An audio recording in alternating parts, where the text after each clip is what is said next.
Los que están por primera vez, les pedimos que levanten sus manos. ¿Hay alguien aquí por primera vez? Muy bien. Bueno, un aplauso de bienvenida. Estamos agradecidos al Señor también porque la vemos a nuestra hermana Irma repuesta ya. Así que estamos honrando a nuestros hermanos mayores y también estamos dándole gracias a Dios porque Dios en su gracia nos ha permitido llegar. Amén. Muy bien. Los invito a que abran sus Biblias en Romanos capítulo 12, versículo 12. Y fíjense que a modo de introducción quiero compartirle esto, que la Biblia esencialmente es un libro que contiene, no tan solo es y contiene la palabra de Dios, sino que la Biblia tiene la particularidad de poder confrontarnos con la realidad. Esto es muy importante, porque fíjense que nuestra naturaleza pecaminosa, diga conmigo naturaleza pecaminosa. Nuestra naturaleza pecaminosa tiende a poder soñar, a poder evadir la realidad, a lo que, muchos sociólogos llaman, o mejor dicho, gente que estudia, la perspectiva de la vida, hablan acerca del pensamiento mágico, es el pensamiento del abracadabra. Y fíjense que ya lo hemos hablado en reiteradas oportunidades, pero el pensamiento mágico prolifera dentro de las situaciones críticas y mayormente donde hay mayor necesidad en todos los aspectos, el pensamiento mágico hace su despliegue mayor. ¿Por qué? Porque la gente quiere o pretende salvarse de una manera mágica. ¿Y qué ocurre en la iglesia? Bueno, la iglesia es un ámbito donde se pudiese cultivar este pensamiento, porque si obviamente permea o entra en el pensamiento de la iglesia, pues aquellos predicadores o aquellos expositores, salvando no vamos a valorizar cómo o de qué manera, porque hay unos que honestamente creen, ¿no es cierto?, pues ellos introducen el pensamiento mágico y el abracadabra es algo que se va, introduciendo en la vida de la gente, y la gente confunde lo que es un milagro con el pensamiento mágico. Decíamos, y ya lo dijimos en reiteradas oportunidades, en que un milagro son poner los panes y los peces y Dios hace la obra. Es poner una vida totalmente destruida y Dios la transforma. Es poner el agua y Dios transforma esa agua en el fruto de la vid. Vemos que el milagro tiene que ver con aquella acción de Dios, pero hay una disposición de nuestro corazón. El pensamiento mágico es el abracadabra. ¿Cuántos? A la 1, a las 2 y a las 3, ¿no? Irónicamente. Pero eso justamente se aplica y se confunde y no se entiende, o mejor dicho, empieza a mezclarse con lo que es un milagro. Y un milagro no es magia. Un milagro es el obrar de Dios en cada una de nuestras vidas. ¿Amén? Y Dios soberanamente, diga conmigo soberanamente, Dios soberanamente puede complacer o conceder los anhelos de mi corazón. Esto es muy importante entenderlo, porque uno con todo su corazón, esta mañana antes de comenzar el servicio, me hablaba una persona hablándome que ya estaba casi al punto del suicidio en su vida, todas las cosas estaban mal. Esa es una realidad muy fuerte. Pero el punto es que dice, pero yo le pedí a Dios que cambie esta situación y que cambie a mi esposo, ¿no? Y Dios pareciera que no está haciendo nada. Y fíjense que al final del día, la petición que usted le hace a Dios es una petición honesta, de un corazón sencillo, sincero, centrado en aquel momento en que está pasando. Tanto así como Jesús en el Getsemaní: Padre, si es posible, ¿qué dijo el Señor? Pasa de mí esta copa. Y ahí usted encuentra su oración, ahí encuentra su petición. Ahí está enclavado su deseo, el deseo de Señor, si es posible, pasa de mí esta copa. Padre, avisoro el futuro y no es un día viernes, No es un día con claridad, sin nubes. No, es un día tormentoso el futuro que estoy avisorando. Pero, Señor, si es posible. Ahí está la oración. Pero el Señor Jesús dice, mas no se haga mi voluntad, sino la tuya. Enseñándonos aún en el momento de situaciones críticas, complejas, complicadas, que la soberana voluntad de Dios se aplica entre mi necesidad y mi persona. Y obviamente tengo que tener fe, como dijimos en reiteradas oportunidades, para aceptar, fe para entender, fe para recibir aún el momento en el cual esa copa que Dios permite que pueda atravesar conforme a su soberana voluntad para un propósito. Porque la palabra dice que no todas las cosas son buenas, pero que todas las cosas al Hijo de Dios le ayuda para bien. Amén. Dentro de este contexto, vamos a volver a Romanos capítulo 12, versículo 12. El título de la enseñanza de esta mañana es Felices en la esperanza, pacientes en el dolor, constantes en la oración. Y usted va a Romanos capítulo 12, versículo 12, dice, gozosos en la esperanza, sufridos en la tribulación, constantes en la oración. Alguno dirá, pastor, no hizo mucho esfuerzo en pensar el título del mensaje. Es la copia del texto bíblico. Y la verdad que sí, porque aquí en el versículo bíblico hay una descripción de la vida cristiana que no se puede decirlo de diferente forma. Si uno dice algo diferente o más sencillo, no está diciendo lo que realmente es justamente la vida cristiana, que dice, gozándoos ¿en qué? En la esperanza. Perseverando ¿en qué? En el sufrimiento, en la tribulación. Y luego dice, dedicados a la oración. Fíjense que esto es una descripción de la vida de un hijo de Dios. Y volvemos otra vez a este texto para profundizarlo, porque hay una riqueza increíble que nosotros debiésemos entender en la realidad de la vida, en la realidad de la palabra, y cómo el Espíritu Santo toma esta palabra, nos cae el 20, entendemos, y a partir de ahí, en esta palabra fresca, Dios empieza a glorificarse.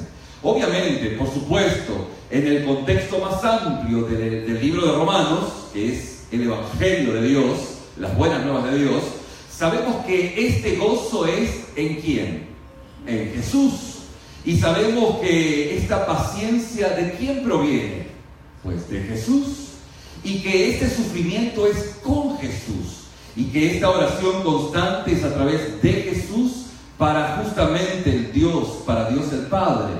Y todas estas preposiciones, que no vamos a dar una clase de castellano, pero las preposiciones que son a, cabe, con, contra, desde, entre, hacia, hasta, para, por, según, sin, sobre, tras. Esas son todas las preposiciones en el español.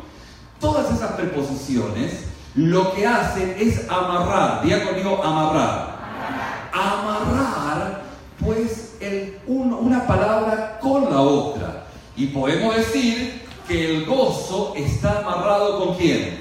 Con Jesús. Podemos decir que la paciencia proviene ¿de quién? De Jesús. Por eso es muy incompatible decir que yo soy cristiano y soy impaciente. Una cosa no comulga con la otra. O soy cristiano o soy impaciente.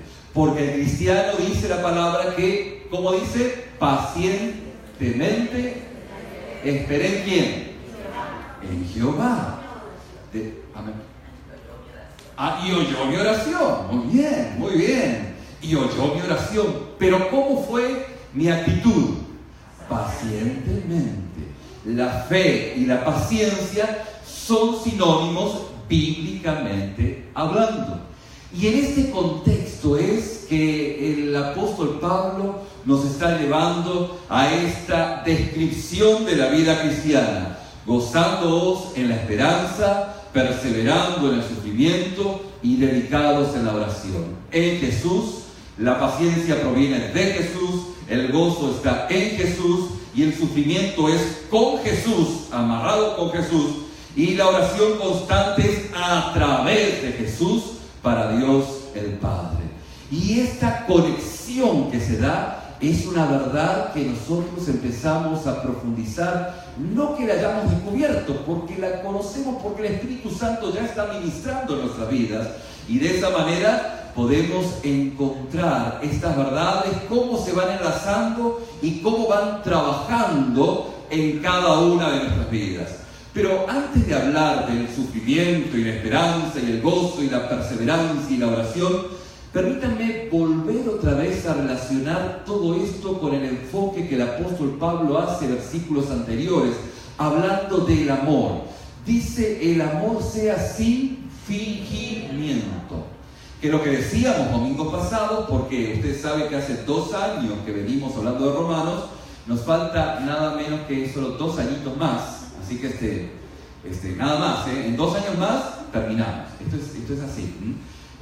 Tal vez usted dice, pastor, no va a terminar 2 años. No, tal vez nos lleve 2 años y medio, pero como sea, en menos de 3 años terminamos, ¿sí? Muy bien, claro, porque estamos observando la Biblia, estamos haciendo una teología bíblica. ¿Qué es la teología bíblica? Es observar el texto y entender lo que el texto nos está diciendo. Y de esta manera podemos, de hecho, no empezar a especular sobre la palabra, porque lo nuestro no pasa por la especulación, sino que pasa por la observación, que no es observación, es observación. Y vimos que justamente el apóstol Pablo en el versículo 9 de Romanos 12 nos dice que el amor sea sin fingimiento. O sea, el amor debe ser sin hipocresía. Y vimos cómo aborrecer lo malo y aferrarnos a lo bueno es esencial para el amor. ¿Por qué? Porque Jesús nos presenta a Dios como su Padre y como un Dios bueno. ¿Se acuerdan? ¿Se acuerdan que la originalidad, diga conmigo originalidad? La originalidad de Jesús no estaba en decir que Dios era su Padre. Esa no es una idea original. ¿Se acuerdan que decíamos? Porque al final del día, en el contexto de la vida de Jesús, alguno pudiera decir, bueno, no sé, otro Dios, Marduk, podría decir, Marduk es mi padre, y podría mostrar la paternidad de su Dios, y así cada uno de aquella gente mostraba que su Dios era su Padre. Pero la originalidad, diga conmigo originalidad, la originalidad de Jesús es mostrarnos cómo es su Padre. ¿Cómo es su Padre? Y esto es lo novedoso. La manera en la cual Jesús nos presenta a su Padre es como el Padre del Hijo pródigo. ¿Cómo es Dios? Dios es Padre. Sí, pero ¿qué tipo de Padre? Porque si es el jefe, acaso era mi chicharrón y aquí sigo siendo el rey y aquí mando yo. ¿Me explico? Bueno, esa era la imagen que ellos tenían de sus padres, ¿no? Pero Jesús presenta a su Padre como el Padre del Hijo pródigo. Un Padre que amorosamente espera en la puerta a un hijo que se le fue. Y no tan solo que se le fue, sino que se le fue con la mitad de la lana.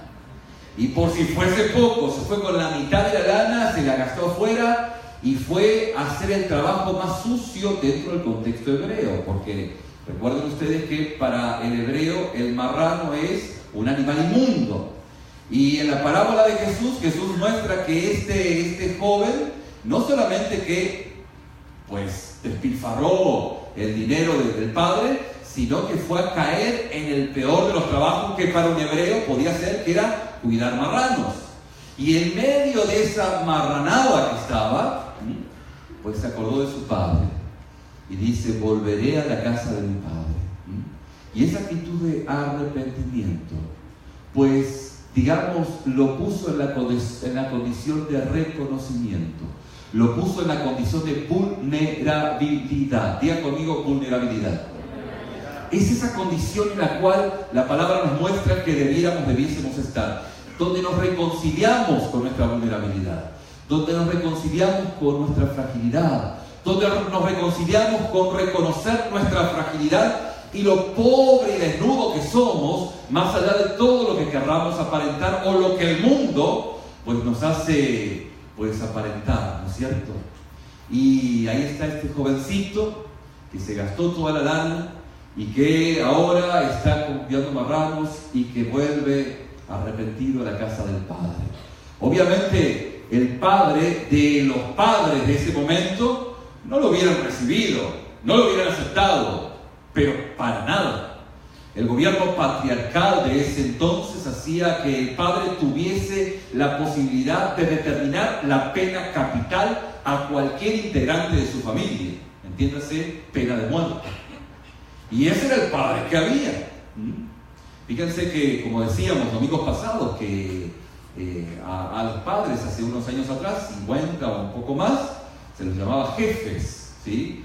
Y no variaba al tiempo de Jesús, y que era el jefe porque el entorno de la familia se hacía la labor familiar, que era la empresa de la familia, donde el padre era el jefe. Y en el tiempo de Jesús no era diferente, donde el jefe determinaba aún la pena de muerte sobre su familia. Y ese era el padre que ellos conocían, pero este padre es diferente. Este padre estaba esperando en la puerta a su hijo, y cuando lo vio, salió corriendo. ¿Quién salió corriendo? El padre. ¡Wow! Y la gente que escuchaba a Jesús decía, este padre sí que es padre, ¿eh? Está padre este padre, ¿no? Está bien padre. Y le decía, bueno, este es mi padre. Y bueno, ve la mendicidad, ve lo difícil que está ese joven, ese hijo, pero ve la condición de pródigo. Diga conmigo, pródigo. Pródigo. Y en la primera evidencia de pródigo, el padre sale corriendo. Fíjense qué notable. Este es el Dios de amor que nosotros creemos. Otra imagen es una ilusión óptica. Este es el amor de Dios, que de tal manera amó Dios al mundo, que dio su Hijo unigénito para que todo aquel que en Él cree no se pierda, sino que tenga vida eterna. Y esa imagen de ese padre del hijo pródigo, ese es Dios. Y ese padre es amor, que de tal manera no solo lo dice, sino que sus hechos evidencian, porque como dijimos en varias oportunidades, Jesús a nadie le dijo te amo, te amo, te amo, te amo. No le dijo a nadie. Sin embargo, sus hechos hablaron más que 1000 palabras. Los hechos de nuestras vidas hablan más que 1000 palabras. Una presencia en un momento de dificultad habla más que 1000 WhatsApp, que usted le pueda enviar a alguien que está convaleciendo. Su presencia de diferentes formas es la evidencia real del amor, porque al final del día a las palabras se las lleva el viento, ¿no? Pero los hechos son los que evidencian. Por eso es que cuando alguien está enojado contra otra persona, no se lo tome a pecho el enojo del otro. Esto es al margen, un paréntesis, ¿no? Espere que se le pase el enojo, porque no he visto a nadie enojado que hable bien del otro. No, ¿usted ha visto a alguien enojado que hable bien del otro? No, ¿no es cierto que no? Entonces usted, como persona sabia, diga conmigo sabia, deje que se le pase el enojo. Deje que se le pase el enojo, porque después va a haber tiempo para rectificar y para que se vuelva en sus palabras. Pero el tema es que los hechos debieran hablan más que 1000 palabras. Y vimos cómo justamente aborrecer lo malo y aferrarnos a lo bueno es esencial para amar. Por eso en el versículo 10 el apóstol Pablo nos muestra este fuerte afecto familiar que dice: sed afectuosos unos con otros, ¿con qué? Con amor fraternal. Digan conmigo, amor fraternal. Y esto conecta mucho con lo que venimos siendo ministrados estas semanas. La palabra dice Macari, o bienaventurados los que lloran, porque ellos recibirán, ¿qué? Consolación. Porque cuando usted ama, ¿sí?, tarde o temprano usted pierde. O sea, es una realidad, pues. Usted cuando ama está a distancia de que el otro le pegue un golpe, pero no un golpe físico, ¿me entiende? Le pegue un golpe, pues. Pero ni modo. La palabra de Dios dice que bienaventurados, somos bienaventurados cuando amamos y cuando perdemos.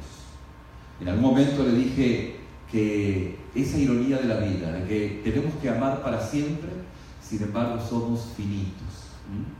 Y como les contaba, o sea, mi augurio, mi deseo es que envejezcamos juntos y que nos amemos, pero al final del día, ustedes en algún momento me van a perder, porque yo me voy a ir con el Señor.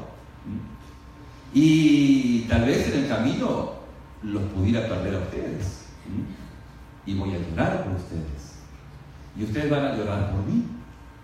Bueno, no sé si todos, pero no sé qué. Yo sé que sí. Y fíjense que si lo ponemos en diferentes escenarios, este concepto sí hace sentido. Porque usted ama a alguien, lo ama con un amor fraternal muy fuerte, y cuando usted ama, pues el otro tiene la posibilidad de golpearlo, ¿sí o no? ¿Le ha pasado? No diga amén, ¿no? Solo siente interiormente, ¿no? Sí que ha pasado. Pero la palabra de Dios dice, pues macaris, bienaventurados, aquellos que lloran porque aman y los golpearon. Eres bienaventurado. O sea, que si tú amaste y te han golpeado, te han lastimado, eres bienaventurado. Pero también la palabra dice, porque ellos serán consolados. ¿Por qué? Porque son consolados por los otros hermanos y consolados primeramente por el Señor, y no nos resignamos a no amar.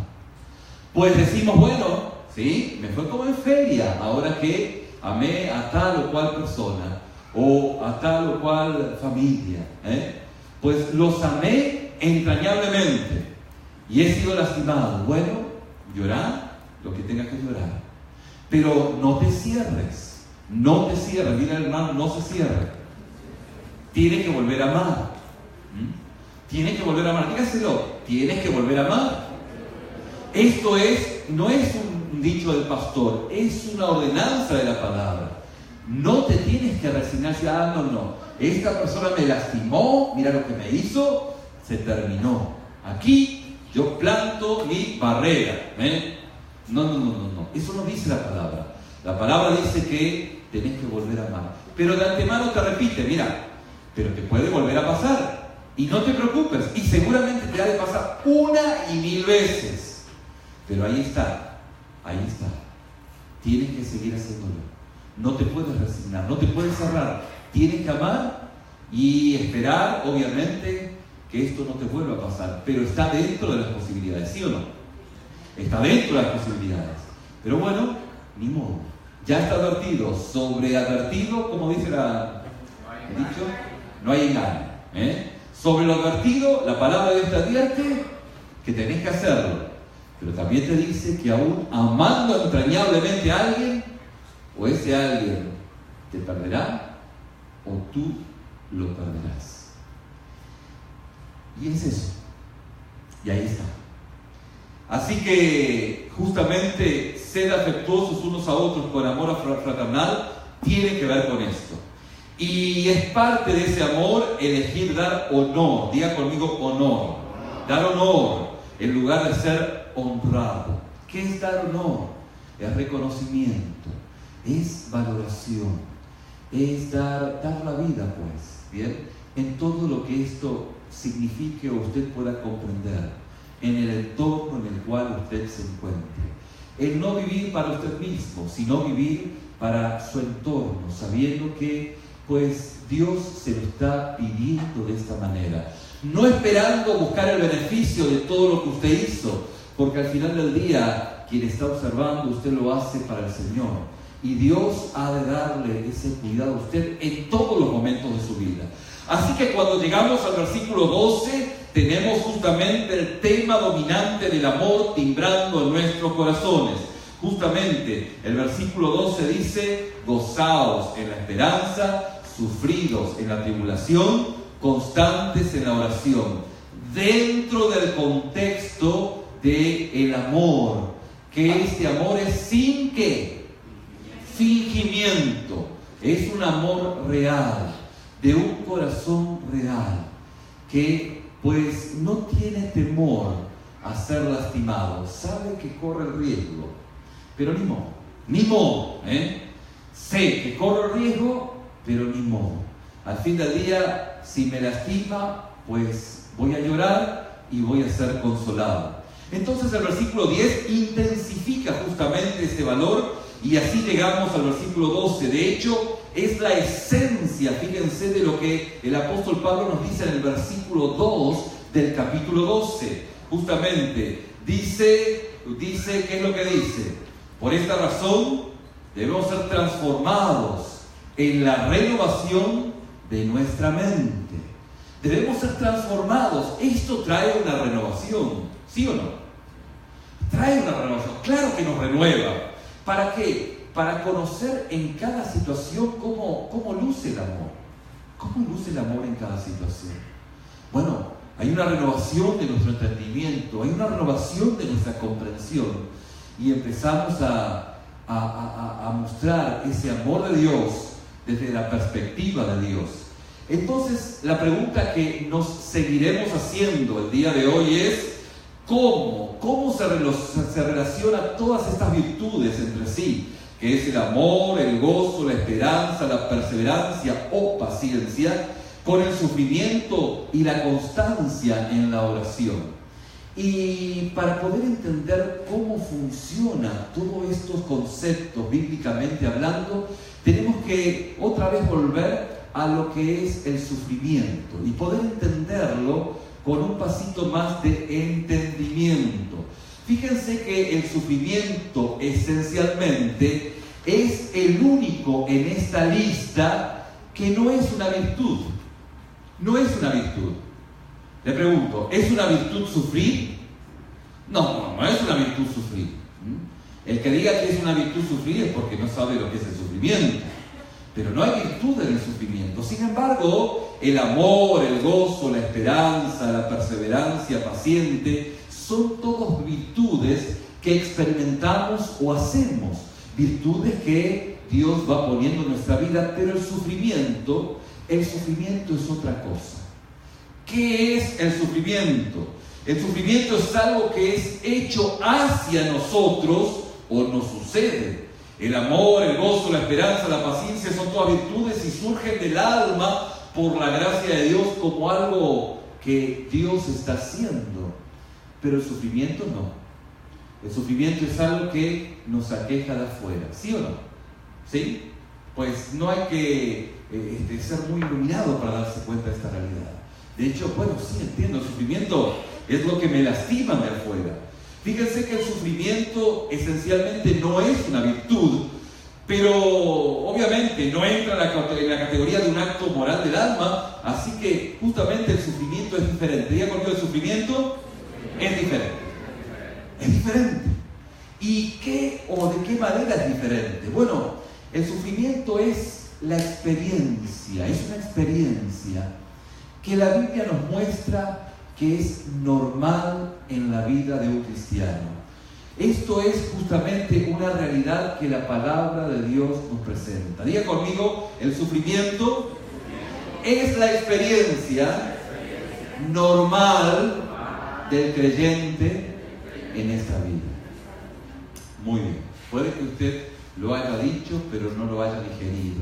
No se preocupe, vamos a ir pues bíblicamente hablando para que usted lo entienda desde la perspectiva bíblica y pueda omitir o pueda sacar todo pensamiento que puede ser tóxico o no bíblico.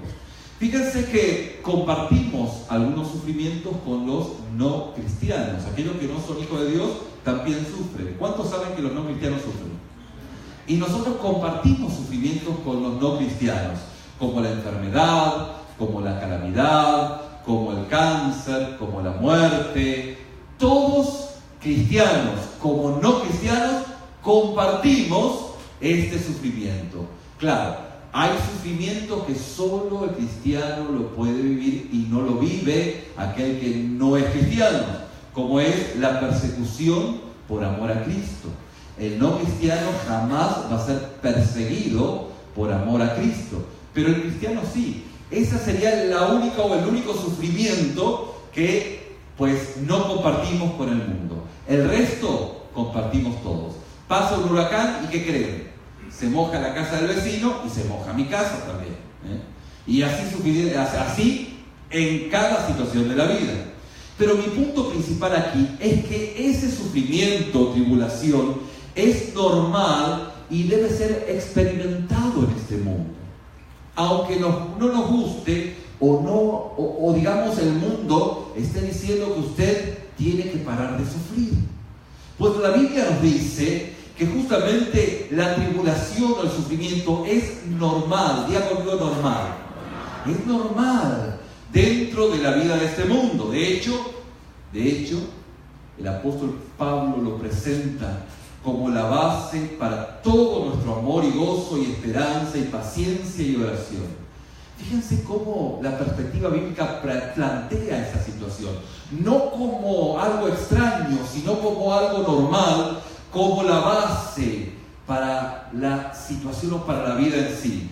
De hecho, la aflicción es donde vivimos, y esto es una realidad que presenta la palabra. Ahora, mi hermano, como dijimos domingos pasados, si usted no vive allí ahorita, mi querido, no se preocupe, para allá va, para allá va. No se preocupe, ya vivirá allí, ya estará viviendo ahí. O sea que aprender que es normal el sufrimiento será una gran ayuda cuando este sufrimiento venga.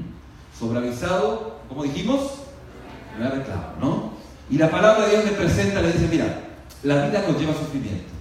Y si no estás ahí, no te preocupes, en un tiempito ya vas para ahí, Pero te lo aviso previamente para que no te agarre de sorpresa.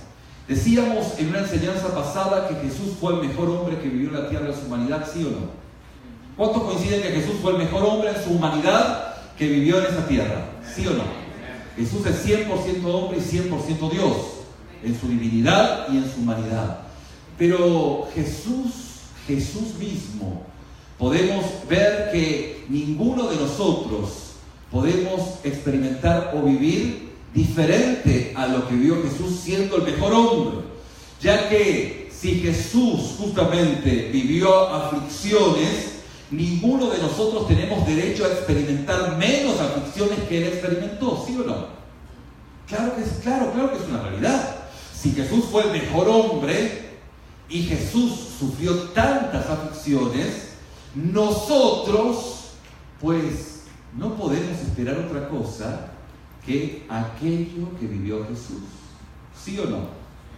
Ahora, mi hermano, si experimentamos menos sufrimiento, menos dolor que el que experimentó Jesús, es por pura misericordia.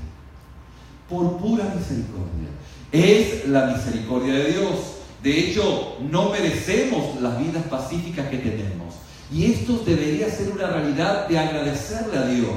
Usted justamente debiese reconocer que la vida pacífica que usted vive en este momento son regalos misericordiosos que vienen de parte de Dios. Para Jesús fue aflicción desde el principio.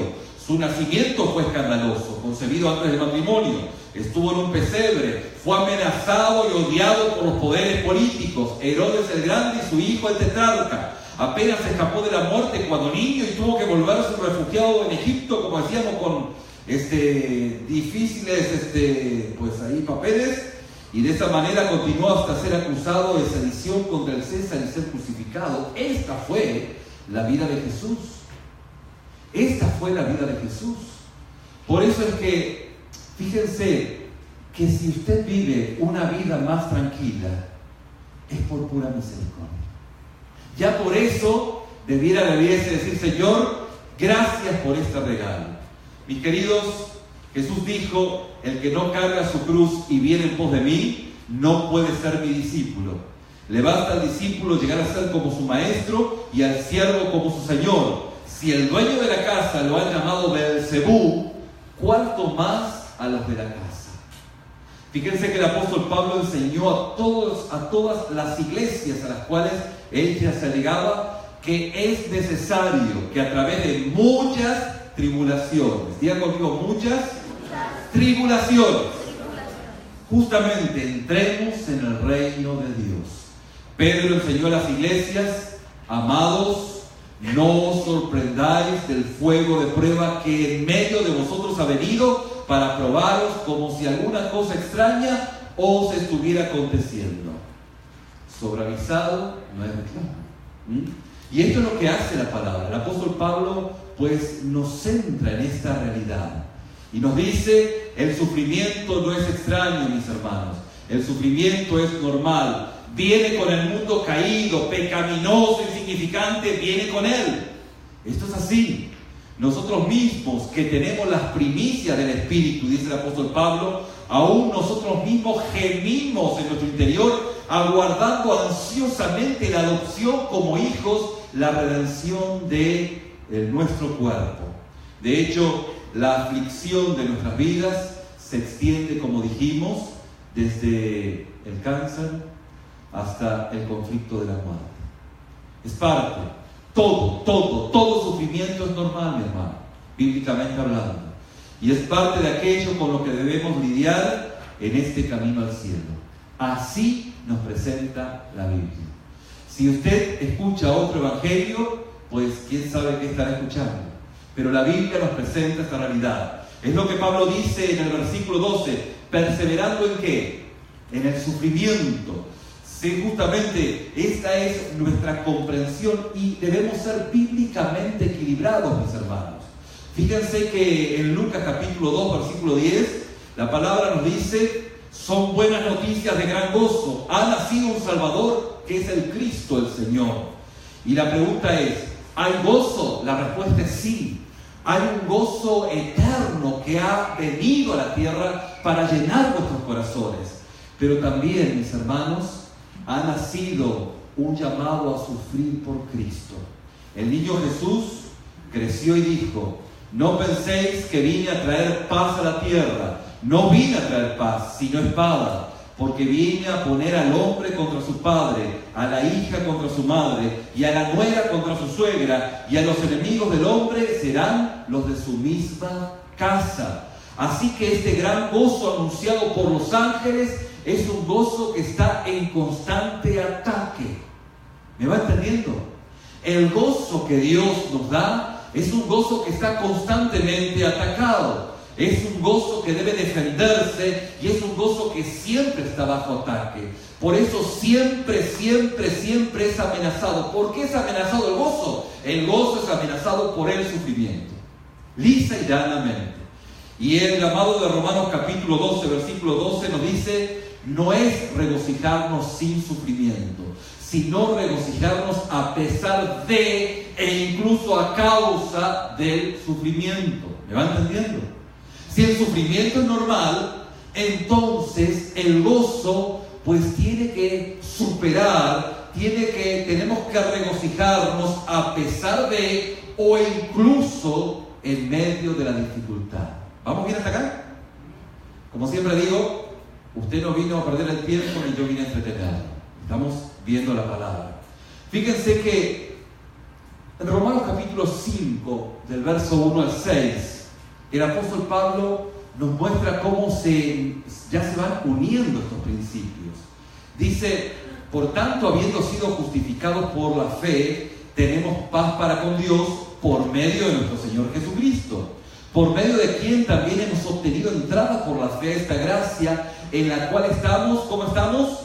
Firmes, ¿bien? Y nos gloriamos en la esperanza de la gloria de Dios.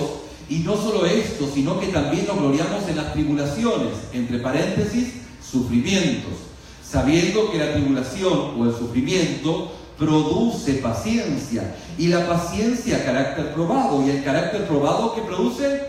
Esperanza. Y la esperanza no avergüenza o no desilusiona, porque el amor de Dios ha sido derramado. ¿Cómo ha sido el amor de Dios? Derramado en nuestros corazones por medio del Espíritu Santo que nos fue dado, porque mientras aún éramos débiles, a su tiempo Cristo murió por nosotros como impíos. Aquí queda muy claro, mi hermano, que el gozo cristiano y la esperanza, la perseverancia paciente, no son independientes del sufrimiento. No hay una independencia del sufrimiento. La Biblia nos dice que la esperanza, la perseverancia paciente, pues no se desconecta de la tribulación, sino a pesar e incluso a causa de la tribulación. Miren, la diferencia entre la fe cristiana y la nueva era, incluyendo el budismo, es que todas esas religiones, que son politeístas por defecto, pues llevan a un estado de karma, de conectarse en esa realidad mística, evadiéndose de la realidad. Y justamente lo que hace la palabra dice no, la Biblia dice no, la realidad es así, pero en medio de la tribulación tú vas a encontrar el gozo, porque si Dios está con nosotros, ¿quién contra nosotros? Y ahí en el versículo 3 nos dice, nos gloriamos en la tribulación, sabiendo que la tribulación, ¿qué produce? ¿O el sufrimiento qué produce? Paciencia. Diga conmigo, paciencia. Pablo no solo tolera el sufrimiento, sino que lo convierte de esa sierva, justamente convierte el sufrimiento en una sierva del cristiano. ¿Qué es lo que quiero decir? Bueno, lo convierte de ama a esclava. Lo que Satanás quiso para nuestra destrucción, Dios lo dispone para nuestro bien. El sufrimiento que usted está pasando, el sufrimiento, la calamidad que está viviendo, Dios la toma y la transforma para bien.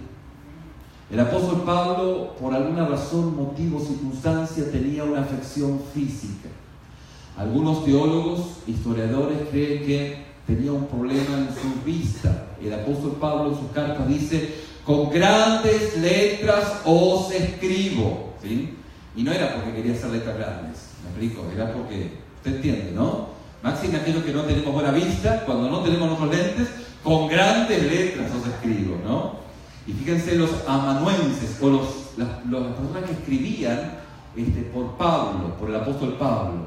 Dice, o sea, hay evidencias en la Biblia que Pablo utilizaba a aquellos quienes le escribían. Él redactaba o él hablaba y había amanuenses o escritores, pues, ¿no? Y esto nos va mostrando de que el apóstol Pablo pudiese haber tenido una afección en sus ojos. Y no es nada extraño, no es nada extraño. Porque dice el apóstol Pablo que sufrió apedreadas, lo apedrearon. Y cuando alguien tiene un golpe muy fuerte en su cara, lo primero que se desprende, entre otras cosas, son sus retinas.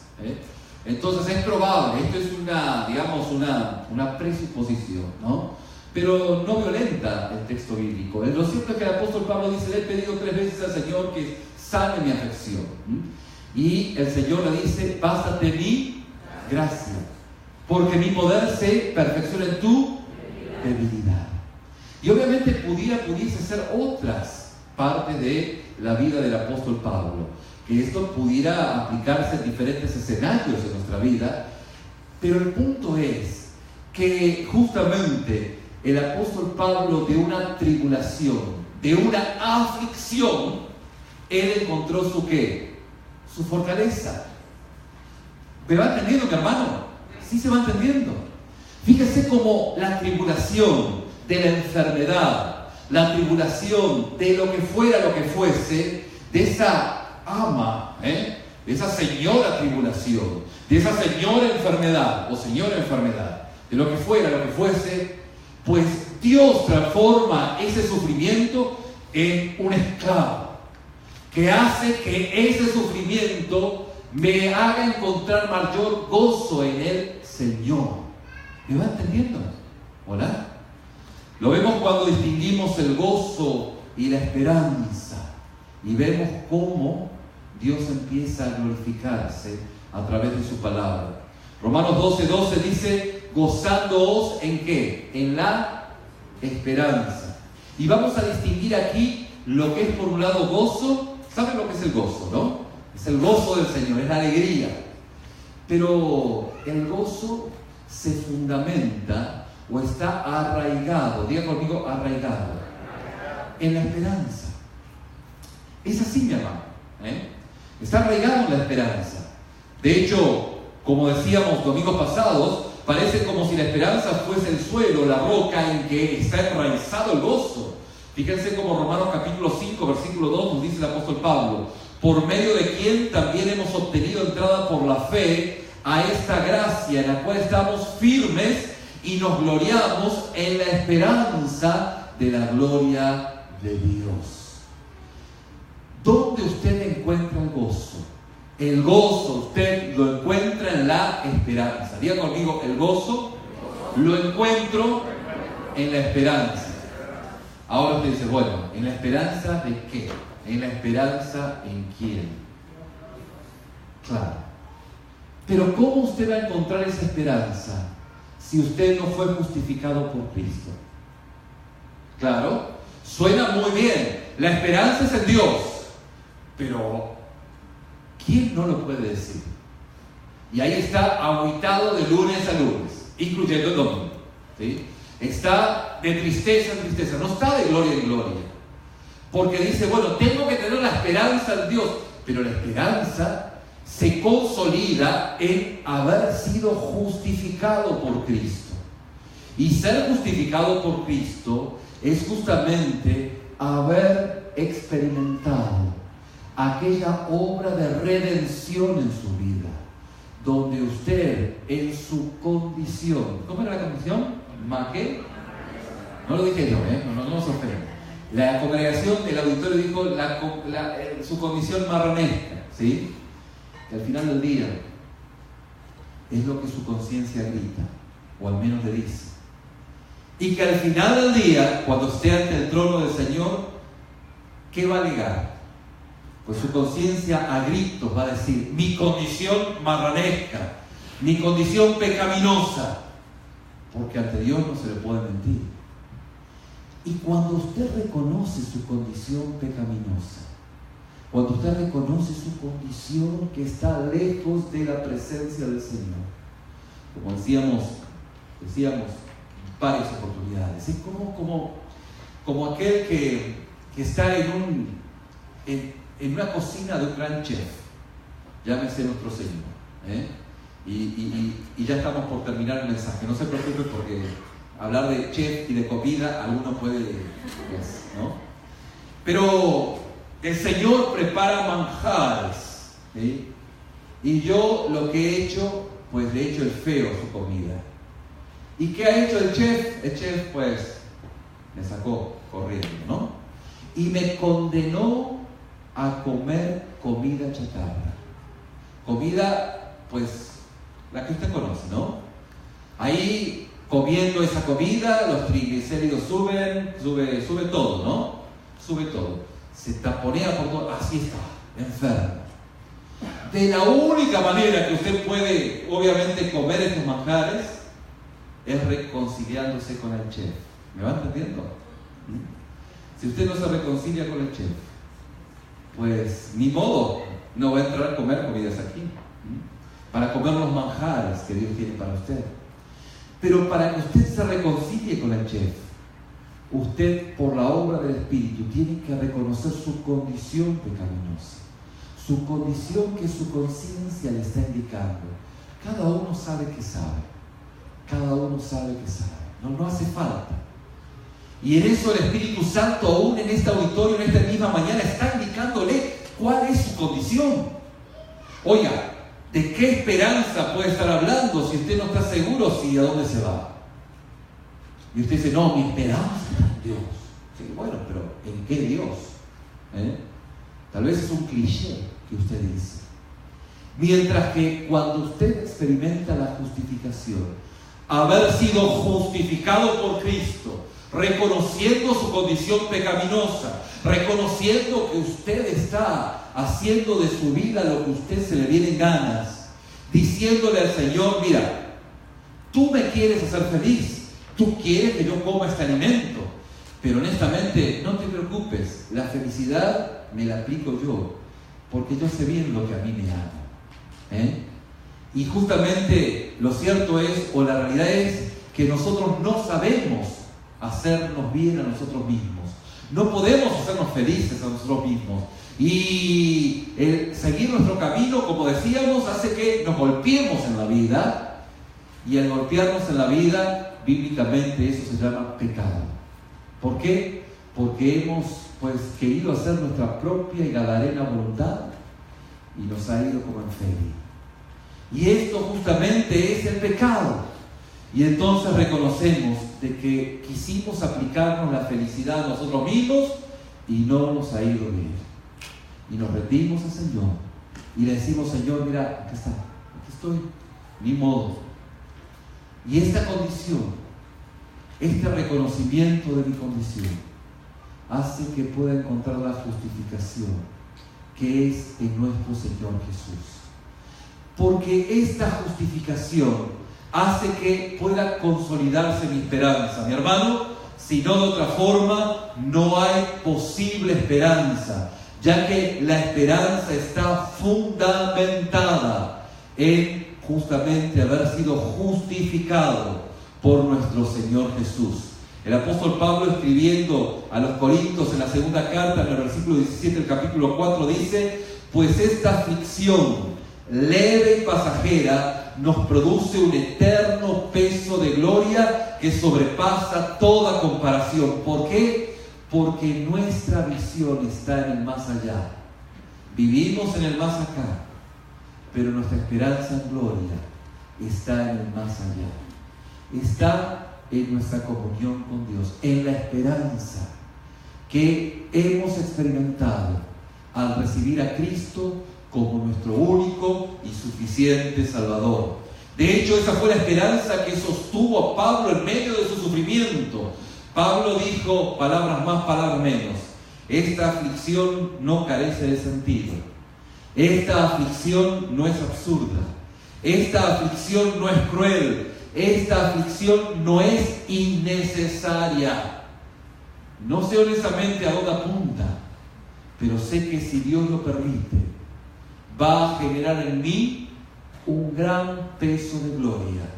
Pues esta aflicción leve y pasajera nos produce un eterno peso de gloria que sobrepasa toda, diga conmigo, toda comparación. Algunos dicen: bueno, pastor, yo estoy sufriendo desde que nací. Bueno, pero si lo mira en perspectiva, con la eternidad, es un poco, ¿no? Y es ahí donde Dios quiere seguir ministrando su vida. Mi estimado hermano, esta aflicción está obrando en su experiencia para que Dios sea glorificado en su vida. Y esa gloria ha de sobrepasar cada momento y cada grado de sufrimiento en esta mismísima vida. La meta u objetivo es que Dios pueda ser glorificado y un día podamos experimentar la faz de nuestro Señor Jesucristo. Por eso el apóstol Pablo dice: gozándoos en la esperanza. En la esperanza que tenemos en nuestro Señor cuando estemos con Él en su presencia.